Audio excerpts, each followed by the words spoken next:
Hi viewers எல்லோருக்கும் வணக்கம். இன்னைக்கு சிந்து பைரவி நாடகத்தில் பைரவி அவங்க அக்கா சிந்துவை பார்த்து கண்ணீர் விட்டுட்டு போகிறாங்க பேச முடியாமல். மகா அதை பார்த்துட்டு, ஓ, அவங்க அக்கா மேலே வச்சிருக்க பாசம் கண்ணீராக வெளியில் வருதா அப்படின்னு மகாவும் பார்க்குறாங்க. கவலையாக வந்து பைரவி அவங்க பெட்ரூமில் சோகமாக கட்டில் மேலே உட்காந்துட்ருக்காங்க. அப்போ ஆறுமுகம் வராரு. பைரவி, சாரி பைரவி, ஏதோ பயிரெல்லாம் காஞ்சி போச்சுன்ற கோவத்தில் உன்னை நான் கோவமாக திட்டிட்டேன், அதனால் என்னை மன்னிச்சிரு அப்படின்றாரு. உடனே பைரவி சொல்கிறாங்க, என்னது மன்னிச்சிரா, சாதாரணமாக மன்னிப்பு கேட்குற? நீ எவ்வளோ திட்டின, ஏதோ நீ கஷ்டப்படுறியே, விளைச்சல் இல்லாமல் உனக்கு ஏதாவது நல்லது பண்ணணும்னு நினச்சி நான் இறங்கி பண்ணால் நீ என்னை என்னென்னலாம் பேசின. உங்கள் சித்தி வந்து நான் தான் காரணம்னு என்னை அப்படி திட்டுனாங்க. நீ ஒரு வார்த்தையாவது பைரவியை திட்டாதீங்கன்னு சொன்னியா? அப்போல்லாம் வாயை மூடிட்டு கம்முன்னு தானே இருந்த அப்படின்னு சொல்லி கேட்குறாங்க பைரவி. அதுக்கப்புறமா வந்து சிந்துவை போயிட்டு வெளியில் போயிட்டு பார்க்குறாங்க பைரவி. சிந்து சமைச்சிட்ருக்காங்க அடுப்பில். சிந்து அப்படின்றாங்க, என்ன பைரவி சொல்லு பைரவின்னு அவங்களுக்கு ஒரே சந்தோஷம் அவங்க தங்கச்சி அவங்கள தேடி வந்து பேசுனதுனால. அப்போ வந்து எனக்காக வந்து மகா அத்தை என்னை கண்ணா பின்னான்னு திட்டுனாங்க, இந்த பயிரெல்லாம் வீணாக போகிறதுக்கு காரணம் நான் தான்ட்டு. ஆனால் நீ இல்லை, நான் இல்லைன்னு நிரூபிச்சிட்ட, அதுக்காக உனக்கு ரொம்ப நன்றி அப்படின்றாங்க. சிந்து சொல்கிறாங்க, என்ன பைரவி நீ என்னதான் இருந்தாலும் என் தங்கச்சி, உனக்கு எதனா ஒன்று நடக்குதுன்னா நான் பார்த்துக்கிட்டு எப்படி சும்மா இருக்க முடியும்? உன்னையும் நம்ம குடும்பத்தையும் யாராவது எதனா பேசுனாங்கன்னா நான் ஒன்றும் பண்ணாமலாம் இருக்க முடியாது. அதனால தான் நான் இதெல்லாம் செஞ்சேன் அப்படின்னு சொல்கிறாங்க சிந்து. அப்போ பைரவி சொல்கிறாங்க, நீ இப்படி எனக்காக இறங்கி வந்து இவ்வளோ செய்தன்றதுக்காக நான் உன்னை மன்னிச்சிட்டேன்னு நினைக்காத சிந்து. நீ செஞ்ச தப்பை எப்போவுமே நான் ஏற்றுக்க மாட்டேன்.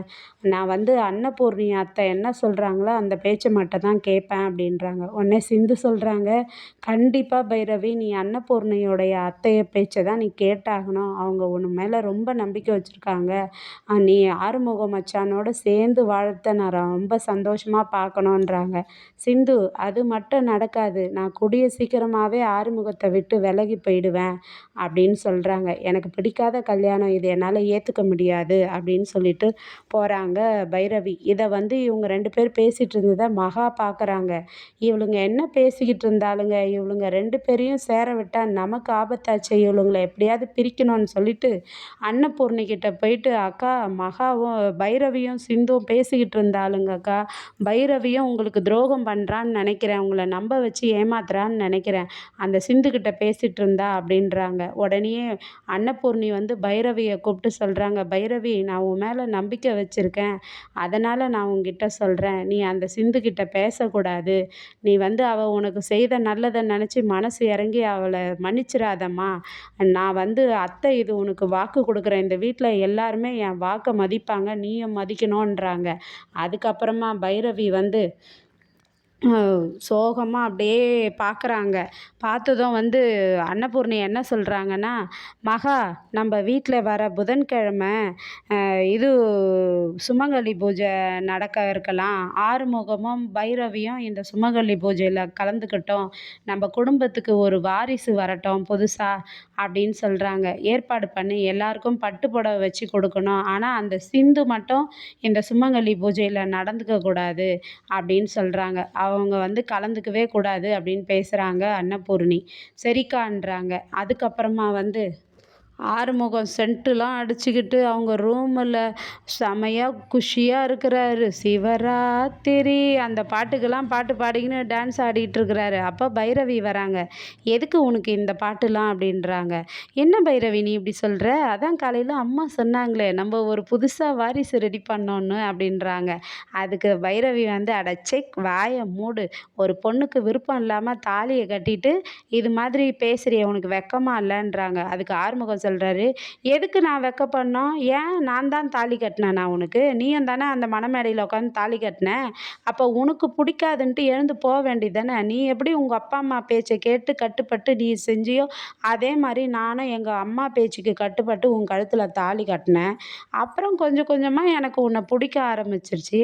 ஆனால் உனக்கு இன்னைய நாள் வரையும் என்னை பிடிக்கவே இல்லை. உனக்கு என்ன பண்ணால் எப்படி இருந்தால் உனக்கு பிடிக்கும் சொல்லு? நான் இங்கிலீஷ்லாம் கற்றுக்கவா பேசவா அப்படின்றாரு. அதெல்லாம் ஒன்றும் ஆள் பார்த்தெல்லாம் எனக்கு பிடிக்காது. நீ மனுஷனா இருந்தா எனக்கு பிடிக்கும். நீ தான் மனுஷனே கிடையாதே!" அப்படின்னு சொல்றாங்க பைரவி. அதுக்கப்புறம் வந்து மகா போயிட்டு என்ன பண்றாங்க சிந்துகிட்ட, "ஏய் சிந்து, வர புதன்கிழமை அன்னபூர்ணி சுமங்கலி பூஜை வச்சிருக்காங்க. உன்னை கலந்துக்க கூடாதுன்னு சொல்லிட்டாங்க. ஆனா நீ யார கூட்டிட்டு வந்தாலும் உன்னை வீட்ட விட்டு வெளிய அனுப்பிச்சுருவாங்க. ஆனா சிவா பக்கத்துல இந்த சுமங்கலி பூஜையில ஸ்நேகா கலந்துக்கிறான்றாங்க." உடனே சிந்து கோவம் வந்து, "நான் கண்டிப்பா இந்த பூஜையில கலந்துப்பேன். சிவா பக்கத்துல நான் மட்டும் தான் பொண்டாட்டியா நிப்பேன். வேற யாரையும் விடமாட்டேன்றாங்க." அப்புறம் சுமங்கலி பூஜை எப்படி நடக்குது? யாரு கலந்துக்கிறாங்க? சிந்து என்னென்னலாம் பண்றாங்கன்னு ஆர்வமுடன் காத்திருப்போம். நன்றி. பாய் பாய்.